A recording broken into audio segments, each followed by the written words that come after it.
Hi, this is part 3 of my review featuring the Symbaroum Monster Codex. In this part, we are going to take a look at the rules and guidelines to create monsters, to use existing creatures in your adventures and campaigns. You also have a categorization and examination of traits, of the types of creatures that exist. We are also going to take a look at the Game Master Resource booklet, and I'm going to give you my final thoughts concerning the entire Monster Codex, and I'm also going to tell you how you can win a PDF of this Monster Codex. And before we begin, remember that this review is going to contain spoilers, so please keep that in mind. Well, let's get started. First, we have monster categories. There are 2 new categories introduced with this Monster Codex, so now you have a total of 6 monster categories. That is beasts, phenomena, flora, cultural beings, undead, and abominations. Let's take a closer look at these categories. When it comes to abominations, this category covers all the thoroughly corrupted blight beasts, demons, and creatures terrorizing the Davokar region. Creatures in the abomination category have monstrous traits like acidic attack, bloodlust, deadly breath, harmful aura, and curiously enough, all abominations, including summoned demons, share many common features with the undead. That is, they do not sleep, they do not starve or thirst, they cannot drown, they are not affected by conventional poisons, and so forth. Next, we have the beast category. Beasts are closely connected to the wild and untamed nature, be it in the form of the forest of Davokar, the valleys of the ravens, or the courses of the rivers. Beasts have monstrous traits such as Amphibian, Crushing Embrace, Natural Weapon, Prehensile Claws, Swift. All beasts have the Bushcraft trait, and most of them can also see in low light conditions, which means that they are not dependent on light sources in dimly lit areas. However, in pitch black darkness, they are as helpless as everyone else. Note that witches' familiars also count as beasts. Then we have cultural beings. The cultural beings category includes the world's more or less intelligent, community-building creatures, such as humans, elves, bestials, changelings, ogres, goblins, etc. They have few features in common. They organize themselves socially and develop different cultures depending on where they are located. Cultural beings can have monstrous traits, but if so, they are linked to the race rather than the category.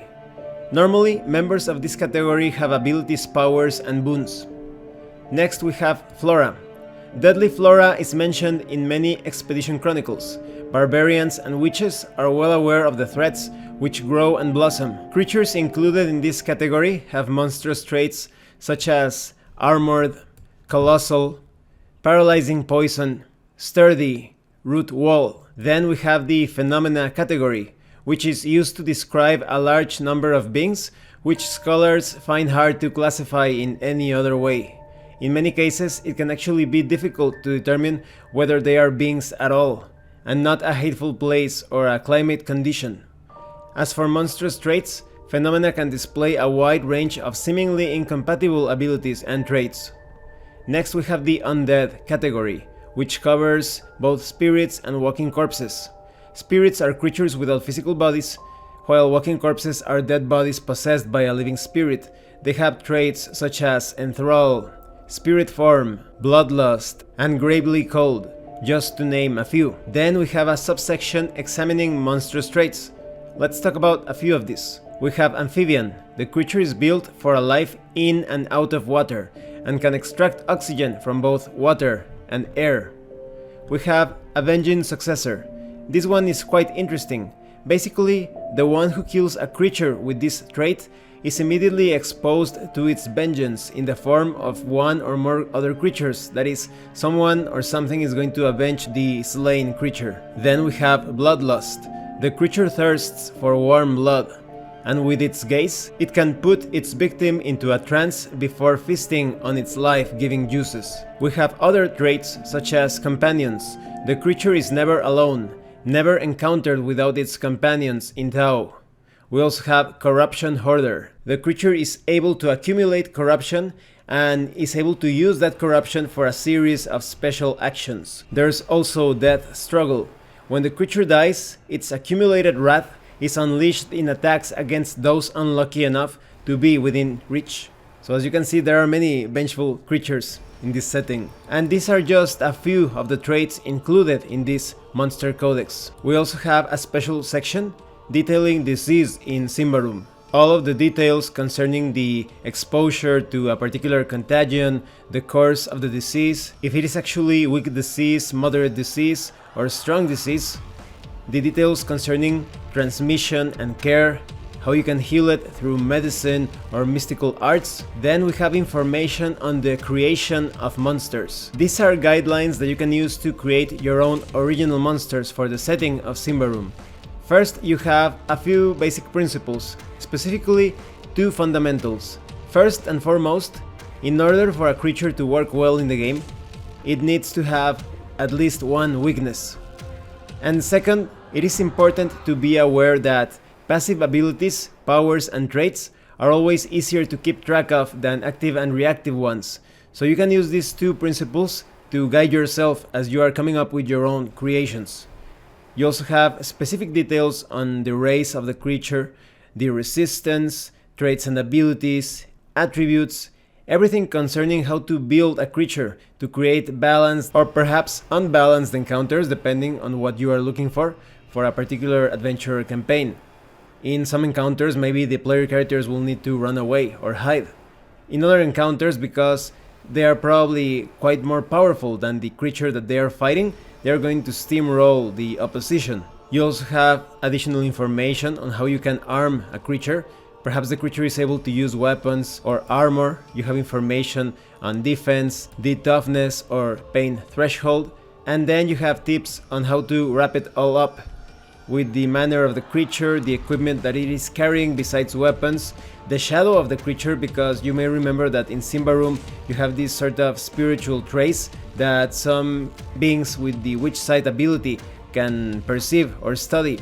This shadow is tied to the very essence of the creature and its corruption. You also have information on the types of tactics that a creature could employ. This allows you to better represent the creature in a particular battlefield. So for example, maybe the creature that you created belongs to the warrior archetype. Therefore, the creature will seek to engage the player characters in melee combat. Or maybe it belongs to the hunter archetype. In this case, the creature keeps the player characters at a distance while launching ranged attacks. Or maybe the creature belongs to the thief archetype, moving around the battlefield in order to seize or create opportunities to attack with advantage. And this subsection also includes tips and advice on how to use these archetypes depending on the creature. Next, we have information on balanced combat resistance. This is all about creating encounters with different degrees of difficulty based on the competence level. That is, you're going to come up with different encounters containing one or more creatures to challenge beginner adventurers, experienced adventurers, veterans, and even heroes. Obviously, those player characters that have greater experience, proficiency, and levels in power are going to be able to take on greater challenges. Let's take a look at some of the challenges that they will encounter. In the case of beginners, they take on limited adventures. Beginners spend their time adventuring in smaller or more limited settings than those who are more experienced. The adventures take place in locations that are neither vast nor well populated and often distanced from where the real power of the game world resides. Beginners probably deal with threats against a solitary inn, farm, or village, and the enemies are usually weak. When it comes to experienced player characters, they take on local adventures. A local adventure is set in a town, a smaller county, or a limited part of the woods. The enemies are linked to the area and are often members of the game world's major factions.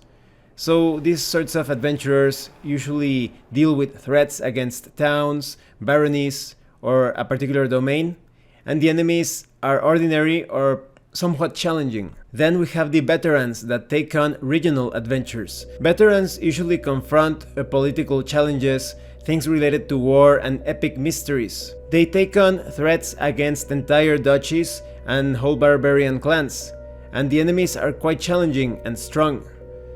Next we have heroes, who take on global adventures. Heroes deal with adventures on a global scale, traveling far and wide over continents in the hunt for allies, powerful weapons, and enemies which seem impossible to vanquish. They usually deal with threats against realms, people, races, or perhaps the very metaphysical order of existence. The enemies are very strong, mighty, and perhaps even legendary. Then we have a chart with information on how to set up different combats, easy combats, hard combats, for different power levels when it comes to the party of adventurers. So for example, if you want to set up easy combats, these are basically challenges that the player characters are expected to win. Hard combats are challenges suitable as the final fights near or at the end of an adventure, and the outcome for these encounters should be uncertain, even if the odds favor the player characters. You also have details on the sorts of expeditions that the different levels of adventuring parties can take on. For example, a party of beginner adventurers, they mostly venture into Umbria, with shorter excursions into Bright Davokar, very different from, for example, veterans, who have a routine presence in Bright Davokar, with frequent journeys into Dark Davokar. You also have details and examples on how to build possible encounters for the different levels of power when it comes to the adventuring parties. For example, beginners could find an easy combat in the form of robbers and one robber chief. The robbers would be the equal number of the members of the party, while heroes could have a very difficult time fighting primal blight beasts, the same number as there are members in the party, and one legendary enemy. Next we have the Monster Chronicles subsection. This is all about building an entire chronicle or campaign focused on hunting monsters. You have phases when it comes to the hunt. First you have preparations, how the player characters decide which prey to pursue. They will gather materials, allies, resources, information in order to carry out that specific hunt. Then you have the tracking phase. Journeys through Davokar are always dangerous, never uneventful. This is about identifying where the prey is heading towards, perhaps setting some ambushes and traps, finding a way of luring your prey. You also have the confrontation phase. When playing a monster chronicle, the encounter with each individual prey should of course be a climax. This is the clash between the hunters and the prey, and sometimes the prey can become the hunter, so it's very risky business. You also have the journey back phase. Regardless of whether the player characters return with a magnificent trophy or a living captured monster, the journey back should transpire without any serious difficulty.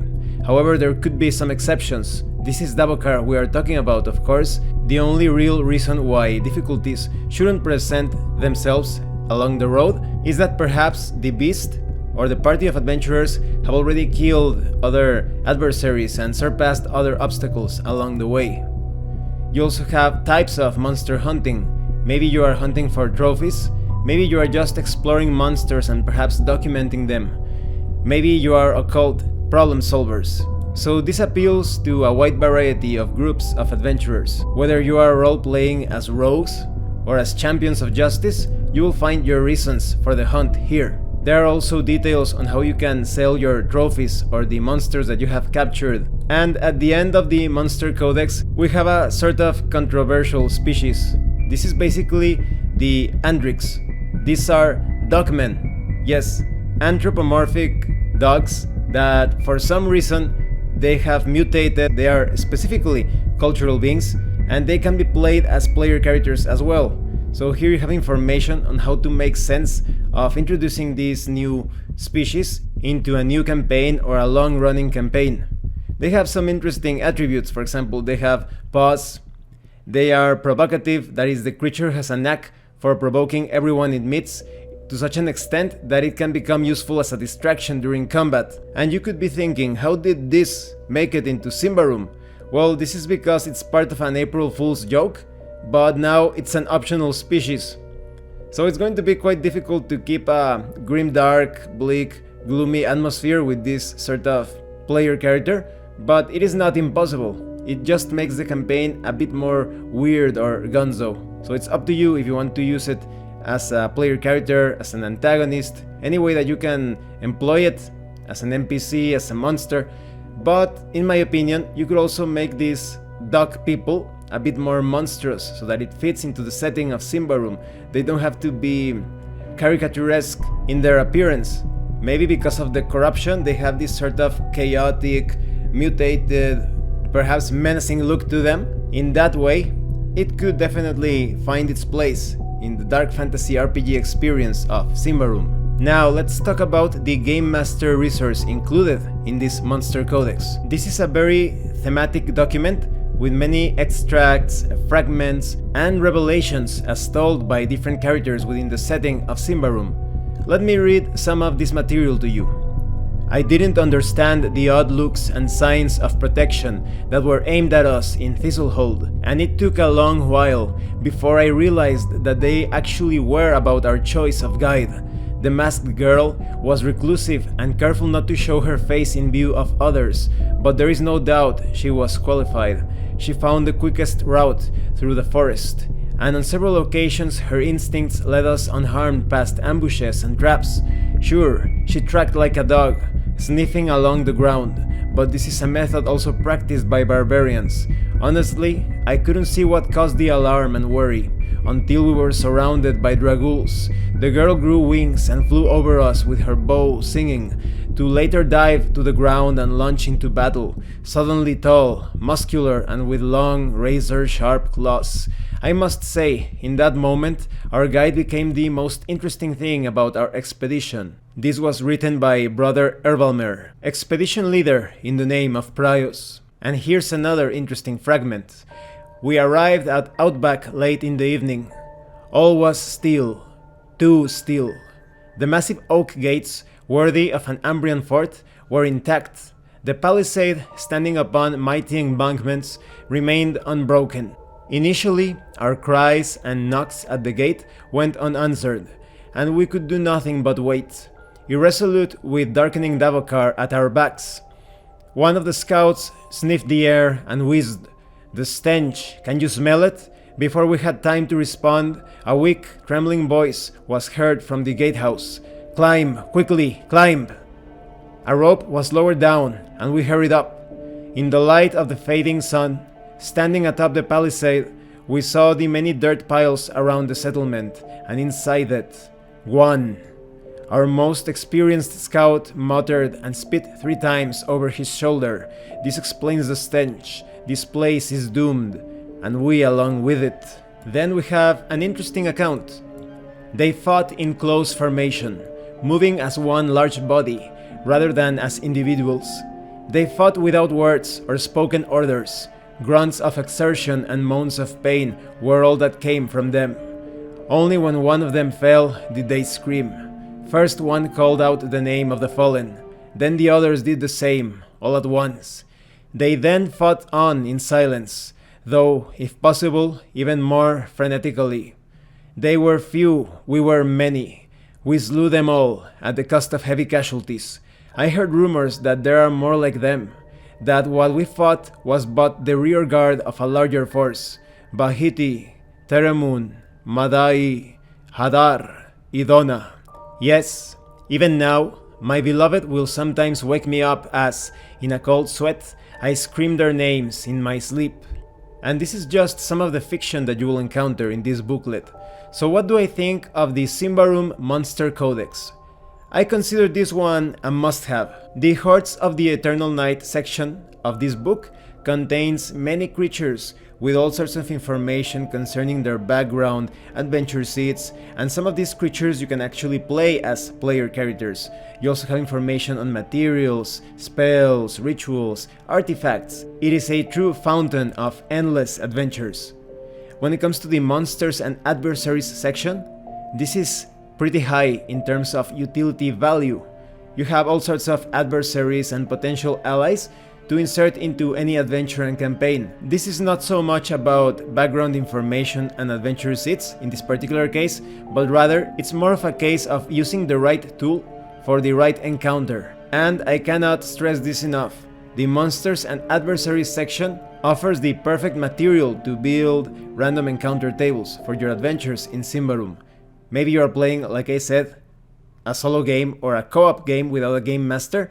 This section has you covered. And when it comes to the rules and guidelines section, this is a section for perfectionists. You have precise and exhaustive details on how to use the monsters, the creatures included in this monster codex. You also have information to design your own monsters, to create balanced or unbalanced encounters depending on what you are looking for. And you also have all of those details concerning the Monster Chronicle to focus a series of adventures or perhaps an entire campaign on hunting down those terrifying monsters. And the Game Master Resource Booklet presents lore and fiction in such an immersive way, as if you are reading the first-hand accounts of many things that occurred during dangerous expeditions, that you cannot help but feel inspired to use all of the material contained in the Monster Codex to create the most exquisite adventures and encounters possible. So I highly recommend that you get the Symbaroum Monster Codex. And now I am going to tell you how you can win a PDF of this Monster Codex. Answer the following question as a comment in the comment section below. Of the beings and creatures explained in this review of the Monster Codex, which one would you consider the most interesting and why? I repeat the question. Of all of the beings and creatures that were presented in this review of the Monster Codex, which one is the most interesting and why? Please write down your answer in the comment section below. I will wait 48 hours, starting at the time I uploaded this review to YouTube, for you to place your answer. I will choose the answer that I like the most. There's only going to be one winner, and I will declare such a winner after the 48 hours have passed. After that, I will wait a total of 3 days for the winner to reply, and if he or she doesn't reply, I will choose another winner. So good luck! I look forward to reading your answers. Thank you for watching my review. If you have any comments or questions, please let me know. And thank you so much to those of you that have been supporting the channel by sending Drive-Thru-RPG gift certificates. If anyone else wants to further support the channel, the information on how to do that will be in the description below. Once again, thank you, and see you later.